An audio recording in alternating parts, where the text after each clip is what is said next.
The party was buzzing with laughter, clinking glasses, and the kind of forced cheer that seemed typical whenever family gathered. Grandpa had insisted on hosting it at his large estate, his pride evident in the lavish decorations and expensive hors d'oeuvres. I had been feeling tense all day, not because of the crowd, but because of the unspoken tension between my parents and me. They had always been competitive in subtle, suffocating ways, and I knew that any mention of my achievements could trigger a reaction. I had tried to prepare myself, rehearsing polite smiles and measured conversation, yet nothing could have prepared me for what happened next.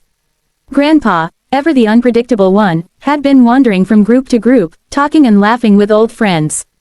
Then, as if sensing the perfect moment, he turned to me and raised his glass. "So," he said loudly, his voice carrying across the room, "how's the CEO role going?" For a split second, I froze. Time seemed to slow as the words hit me. A simple question, yes, but one loaded with implication. Everyone in the room, my cousins, distant relatives, family friends, turned to watch.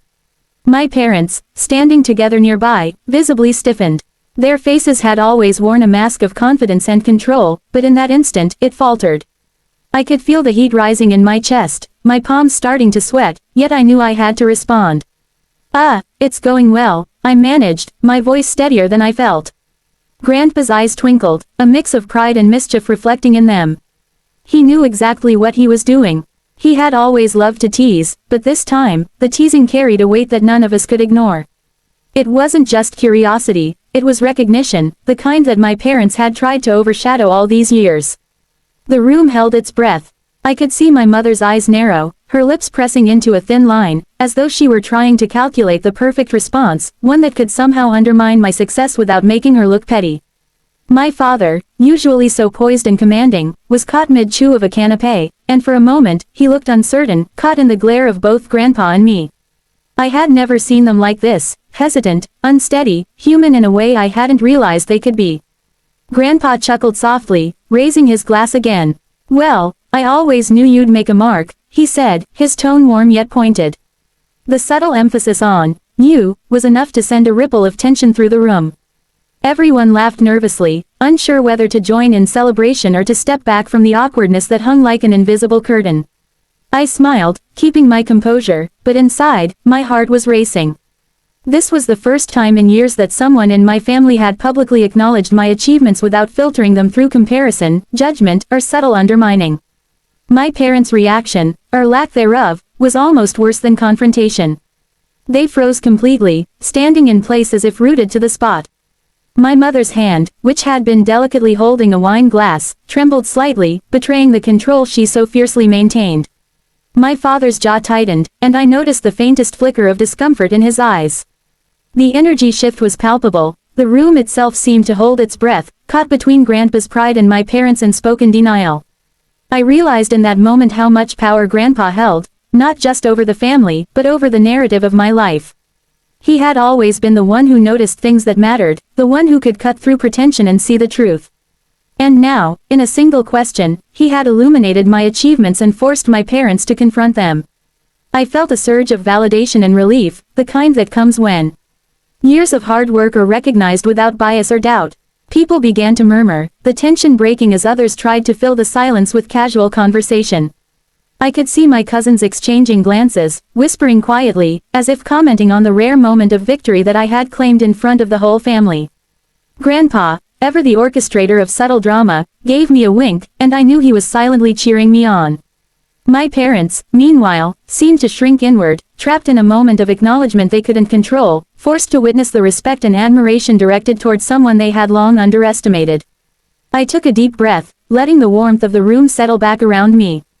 I smiled at Grandpa, a genuine, unguarded smile, and he raised his glass one last time.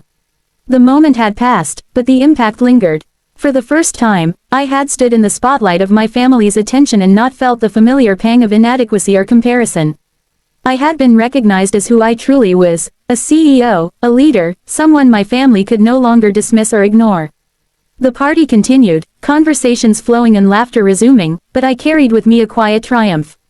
Grandpa's question had been simple, yet it had shifted the dynamics in ways words could not fully capture.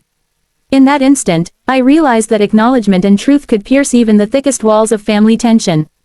And as I moved through the room, nodding politely and exchanging smiles. I knew something fundamental had changed. The story my parents had tried to control was no longer theirs to tell. The room had barely recovered from Grandpa's toast when he did something no one expected. He reached for an envelope he had tucked into his jacket pocket and held it up for everyone to see. His eyes twinkled, mischievous yet serious, as he scanned the crowd. The chatter dimmed instantly, replaced by the kind of heavy silence that makes you aware of every shifting foot and every held breath. All eyes turned toward him, and my parents stiffened as though physically struck. I could feel the air around me thicken, charged with anticipation. Grandpa's actions had a way of cutting through the ordinary, revealing truths no one dared voice aloud. He cleared his throat, his voice calm yet authoritative. "I thought it was time everyone knew what has been happening," he said, and my stomach tightened. The letter in his hand looked ordinary, but I knew from the weight of the moment that it contained something that would shake the room. My parents' eyes darted to each other, searching for a lifeline, a way to deflect, but there was none. Grandpa had orchestrated this perfectly, there was no escape. I stepped forward slightly, unsure whether I wanted to see the contents of the letter immediately or to let the suspense build. Grandpa slowly opened it and began reading aloud, his voice steady. The words hit like a quiet storm. It was a formal acknowledgment of my professional achievements, listing promotions, awards, and recognitions in a way that left no room for dispute. More importantly, it carried his personal note. He had always believed in me, had always been proud of the path I had chosen, and he wanted the family to recognize it publicly. The silence deepened, but now it carried weight, gravity, and a strange sense of justice. My parents froze completely. My mother's lips parted slightly, and I could see her mind racing as she tried to formulate a response that wouldn't make her look inadequate. My father's hands, usually so steady and controlling, fidgeted slightly. There was no dismissive smirk, no half-hearted laugh, just frozen astonishment.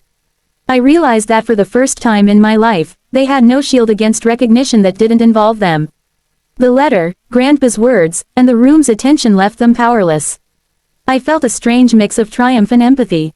I had longed for validation from them, yet here it was from someone else, someone whose opinion carried more weight because of the respect they commanded.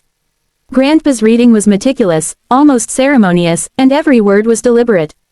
I noticed the subtle way he emphasized phrases, ensuring that everyone in the room understood that my accomplishments were significant, undeniable, and earned entirely on my own merit. The whispers began slowly, neighbors and relatives murmuring to each other, but the weight of the moment remained. My cousins exchanged glances, some in awe, others in barely concealed envy. The energy in the room shifted, it no longer felt like a simple family gathering. It felt like a revelation. Grandpa had pulled back the curtain, revealing not only my success but also the long-held pattern of parental underestimation. My parents' frozen expressions seemed to acknowledge, even if silently, the undeniable truth that had been laid bare. As Grandpa finished reading, he looked directly at me and smiled.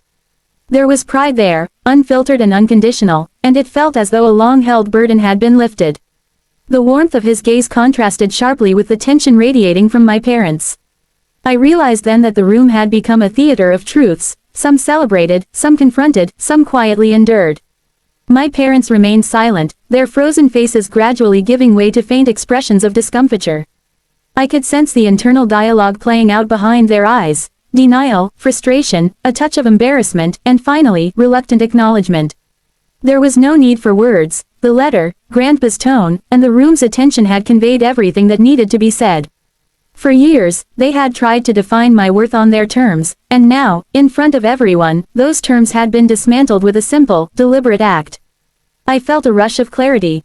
It wasn't about proving them wrong or basking in the discomfort of their frozen expressions. It was about finally stepping into a space where my achievements could be celebrated openly, without guilt or apology, and where my family had no choice but to acknowledge them. Grandpa had created a moment that transcended ordinary conversation, a moment where truth was undeniable and recognition was unavoidable. The rest of the evening unfolded with a strange mix of normalcy and residual tension. Conversations resumed, laughter echoed again, but beneath the surface, the dynamics had shifted. I noticed my parents glancing at me repeatedly, their previous composure replaced with tentative acknowledgement. They had no words, no defenses, just the quiet, undeniable presence of truth that had arrived in an envelope and a few carefully spoken sentences. I caught Grandpa's eye across the room, and he gave me a subtle nod, a gesture full of meaning. It was a reminder that sometimes, validation comes from those who see us clearly, not necessarily from those who are closest by blood but clouded by expectation and bias. I felt a surge of gratitude and quiet satisfaction. The letter had changed nothing and everything at once. It had revealed the truth, shifted the energy, and allowed me, finally, to occupy my rightful space in the family narrative. By the time the party wound down, I felt a sense of calm triumph. The room had returned to its casual chatter, but for me, the memory of Grandpa's deliberate reveal lingered. It had been a turning point, a moment where recognition, justice, and family dynamics collided, leaving an indelible mark. My parents had been forced to see me, truly see me, for the first time in years. And for that, I was, quietly, profoundly grateful.